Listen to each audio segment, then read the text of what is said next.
Сегодня в Сухуми стартует финальная часть четвертого музыкального конкурса лаборатории Алисы Гицпа.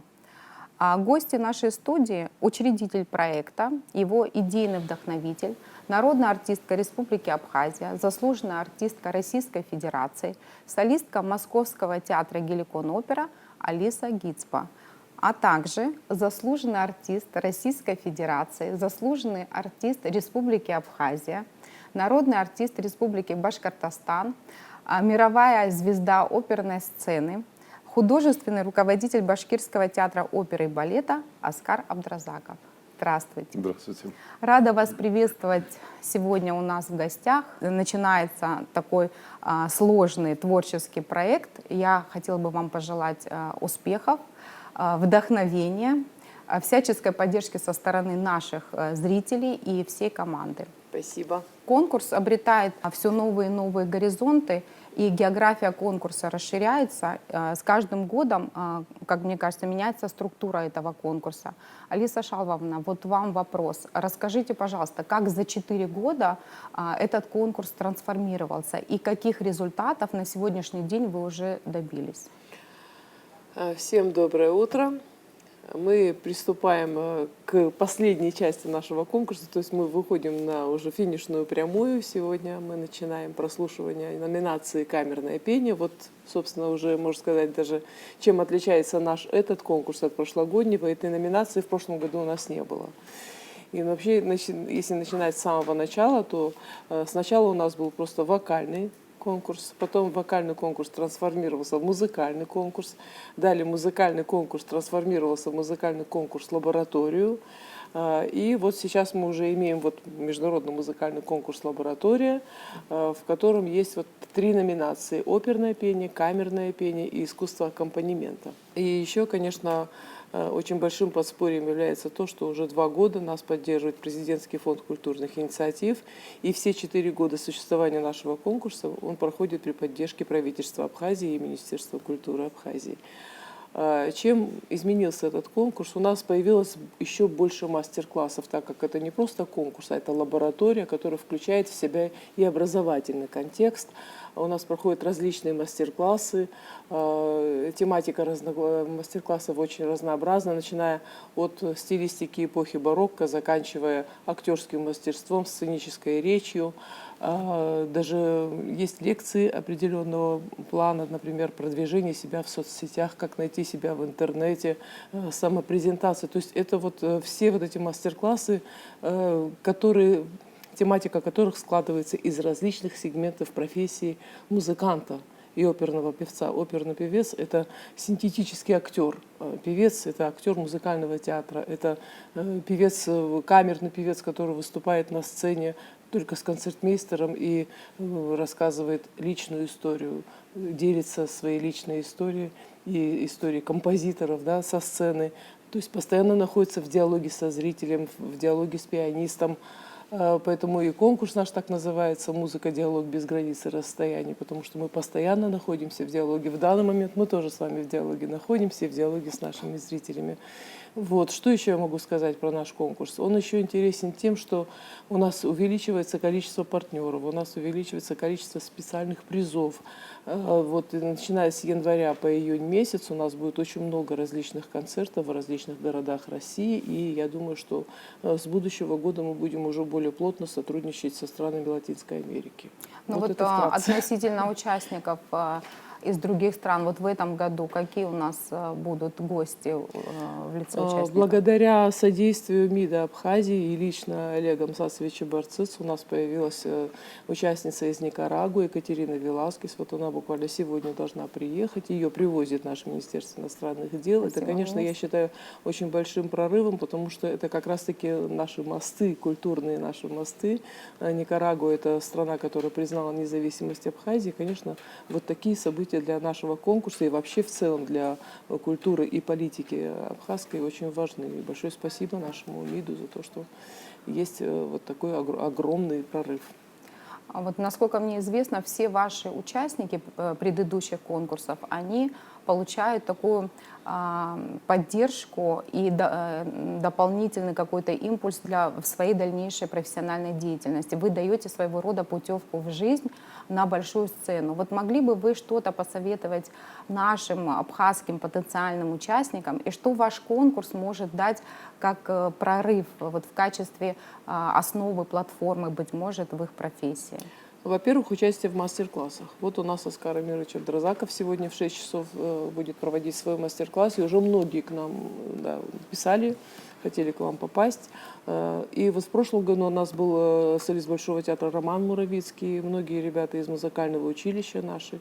Вот я знаю, что там были ученики Жанны Гумушьян, ученики Мананы Шамба. Они, не стесняясь, ничего не пугаясь, вышли на сцену, работали солистом Большого театра. И я думаю, что вот такие события для них — это мотивирующие события. То есть не нужно просто бояться, нужно себя высоко ценить. И нужно стараться добиться в своей профессии определенных успехов. Ну а как можно их добиться? Только нужно вот везде стучаться, везде показываться, ничего не стесняться. Вот вы услышали, что есть конкурс, готовьтесь, учите репертуар, подавайтесь, и вас обязательно услышат и оценят. Но если даже вы не выйдете там, в финал и не станете лауреатами, все равно этот путь для вас очень важен, потому что это копилка, это багаж, это опыт определенный, потому что любой конкурс — это подготовка определенного репертуара. Это значит, человек должен себя держать в форме, он должен заниматься, он должен нарабатывать новый репертуар. Не то, что там выучил на первом курсе музыкального училища и всю жизнь поешь, там одну арию выучил. Нет, у нас в нашем конкурсе очень большой регламент. Нужно уметь исполнять арии различных эпох, начиная от барокко, заканчивая авангардом 21 веком. Поэтому и советские композиторы, и зарубежные композиторы, и некоторые наши певцы, например, сейчас на конкурсе я услышала очень много новых для себя даже произведений. То есть получается, что и я сама тоже учусь вместе с ними, и они учатся, и они расширяют свой репертуар. Вот в этом плане, конечно, участие в любом конкурсе, не только в нашем, это очень большой стимул для роста вперед. А наш конкурс, конечно, еще и придает очень важное значение тому, что у нас помимо денежных премий есть еще специальные призы. Творческие специальные призы, так как у нас и вот Башкирский театр оперы и балета в наших партнерах, и Самарский театр оперы и балета, и оперный дом московский. Это вот такие мощные 3 организации, которые дают путевку в жизнь, можно сказать. Вот, предположим, Оскар Амирович пригласит к себе в театр какого-нибудь из наших конкурсантов, финалистов или лауреатов. Может быть, он там понравится, Да, может быть, посмотрим. может даже и работу предложит ему какую-нибудь в каком-нибудь проекте, или там станет солистом труппы. То есть надо пробоваться, ничего не нужно бояться, нужно верить в свою звезду, и обязательно все получится. Ну, очень важно, вот как вы сказали ранее, Алиса Шалвовна, безусловно, учитывать и следующие моменты. Вот непосредственно ваш проект является не просто просветительским, он и носит образовательный характер. И вот на протяжении всех вот этих 4 лет мы наблюдаем, наша публика наблюдает участие таких именитых, больших мастеров мировой сцены в составе жюри. И непосредственно эти участники, члены жюри проводят также мастер-классы как дополнительный такой вот образовательный сегмент, да, скажем так. И вот я хотела бы задать вам вопрос, Оскар Амирович. Вот как вы относитесь к аналогичным музыкальным проектам и какова вероятность получения такого шанса выйти на большую сцену для наших вот участников непосредственно вот и сегодня, и на перспективу потенциальных участников? Добрый день, дорогие зрители. Отвечая на ваш вопрос, мне хотелось бы, знаете, сказать о том, что все в руках, собственно говоря, самого вокалиста, самого участника, поскольку для меня, как для уже, так сказать, опытного человека на сцене, и хочется пожелать в том, чтобы они действительно боролись за то, чтобы быть оцененным. Вот это самое главное, я считаю.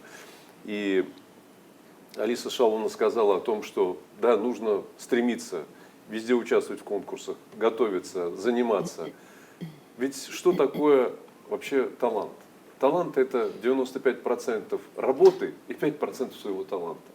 Это каждодневный труд, титанический труд, потому что не только нужно выступать и петь, но нужно еще и читать, и за этим все многое скрывается. Это очень большая работа.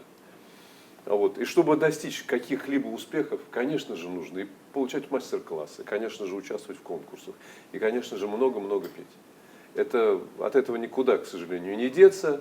Мы рождены, чтобы, так сказать, самореализоваться и быть успешными. Я считаю, что это вот этот фундамент, фундаментальная, так скажем, архитектура, на котором мы вокально должны расти.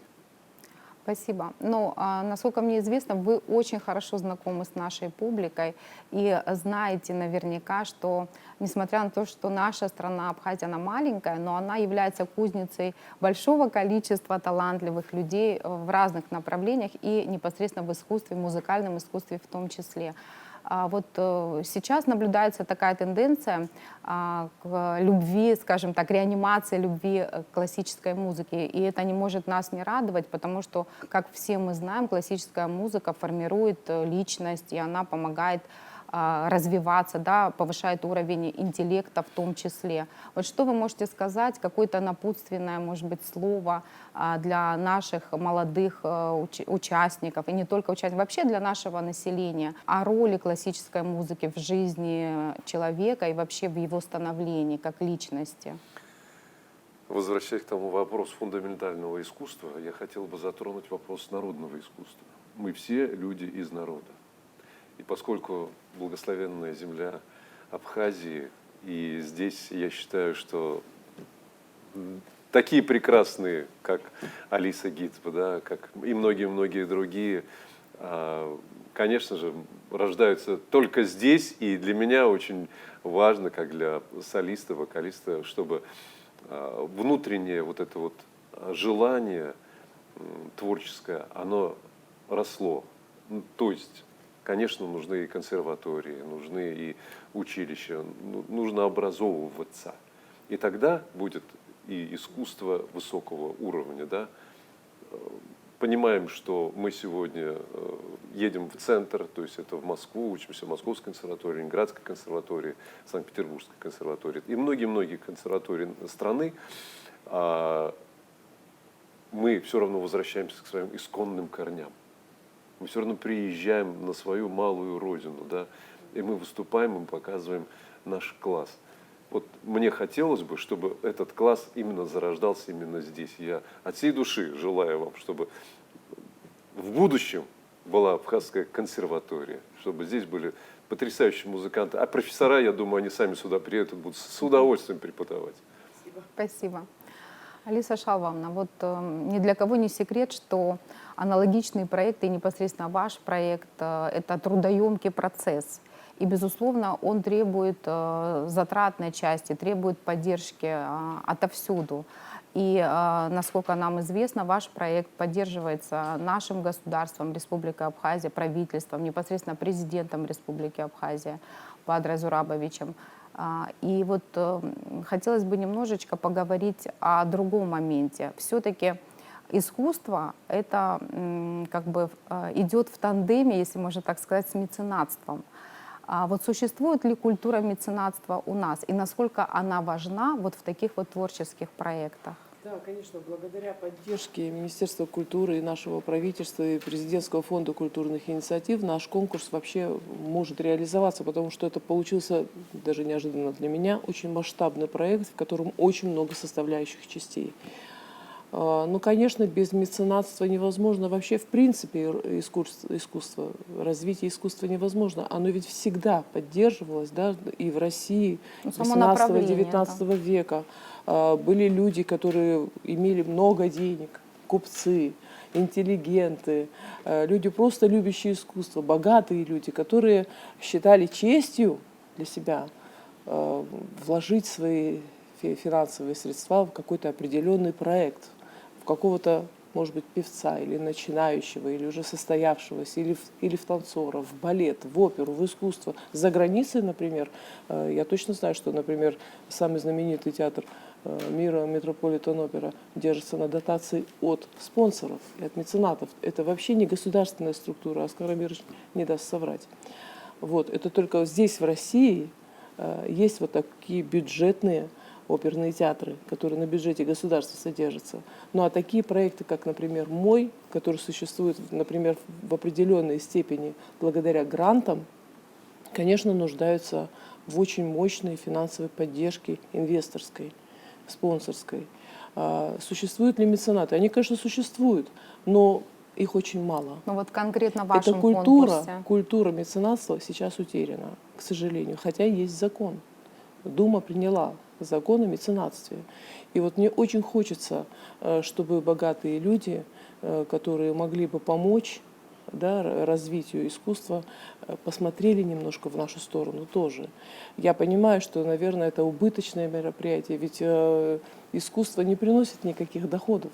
Искусство – это чистый альтруизм, вот просто чистой воды альтруизм. И мы им занимаемся не просто потому, что мы хотим много денег заработать, мы просто без этого жить не можем. И вот для того, чтобы помочь нам в этом, немножечко нужно мыслить немного другими категориями. Просто сделать доброе дело. И вот, конечно, имена этих людей никогда не пропадут. О них будут помнить всегда, как помнят о Дягилеве, как помнят о Саве Мамонтове, как помнят, например, Виктора Абазу, отца Эсмеджения. Ведь это был на самом деле сейчас, вот если вспоминать всех людей, которые поддерживали искусство, самый яркий, может быть, даже единственный человек в Абхазии, Виктор Абаза, который поддерживал культуру. Поэтому, конечно, мне бы очень хотелось еще раз об этом сказать вслух. Меценаты, откликнитесь. Вот Мы очень вас нуждаемся. В вашем проекте есть такие имена? Вот вы можете кого-то обозначить, кто вам оказывал или оказывает поддержку в конкурсе? Вот в прошлом году у нас был такой спонсор. Это Атомэнергосбыт, Росатом. В этом году, к сожалению, у нас этого спонсора нет. Но мы сейчас вот ждем результатов премии Евразии. Да, вот надеемся на то, что нам удастся важный момент, выиграть в ней. вот хотелось бы тоже подчеркнуть, что ваш проект принимает участие в такой серьезной премии «Оно Евразия». И вот буквально сегодня должны уже как бы огласить результаты, мы все этого ждем. Но тут важна даже не сама победа, а участие, безусловно, потому что номинация это уже да, и большое номинация, дело, да. номинация Мы такая вышли с в таким финал. звучным названием «Мосты дружбы». Да. Я считаю, что это в любом случае перспектива в развитии. Да. Я желаю вам успехов и в номинации, в победе, да, вот в конкурсе, и непосредственно вот сегодня уже в заключении нашей беседы, безусловно, хотела бы пожелать вам, как участникам проекта, красивого старта сегодня, таких как бы приятных, добрых впечатлений от зрителей, внимания, да, вот такой теплоты душевной и, безусловно, таких благодарных участников. Я считаю, что вы делаете большое, великое дело, вы продвигаете, популяризируете искусство Абхазии, искусство России, вообще мировое искусство в массы. Это дорогого стоит. Спасибо вам большое. Быть может, что-то хотели бы пожелать нашим зрителям, телезрителям, да, и вот участникам, в том числе Оскара Амировича. Ну, участникам я хотел бы пожелать, конечно же, успехов, и пусть выиграет сильнейший, как я всегда говорил. Ну, всем нам мира и счастья и благополучия. И я только это могу сказать. И, конечно же, очень приятно находиться здесь. Было спасибо огромное за приглашение. И, конечно, для меня огромная честь находиться в студии, здесь, в прекрасной студии, в этой прекрасной стране. Спасибо большое, спасибо. Наш 4-й международный музыкальный конкурс «Лаборатория» уже набрал полный ход. Сейчас в Москве проходит 2-й тур нашего конкурса в 3 номинациях. Это оперное пение, камерное пение, искусство аккомпанемента. Конкурс перемежается очень интересными мастер-классами приглашенных экспертов. 20 числа мы переезжаем в Сухум и приглашаем вас на прослушивание 3-го тура, в который пройдет 50 человек-финалистов в разных номинациях. 3-й тур для оперного пения пройдет в сопровождении симфонического оркестра. А 23 числа в Абхазской государственной филармонии состоится церемония награждения и гала-концерт лауреатов нашего конкурса. Мы приглашаем вас в Сухумскую филармонию 23 октября в 17:00. Вход для всех желающих свободный.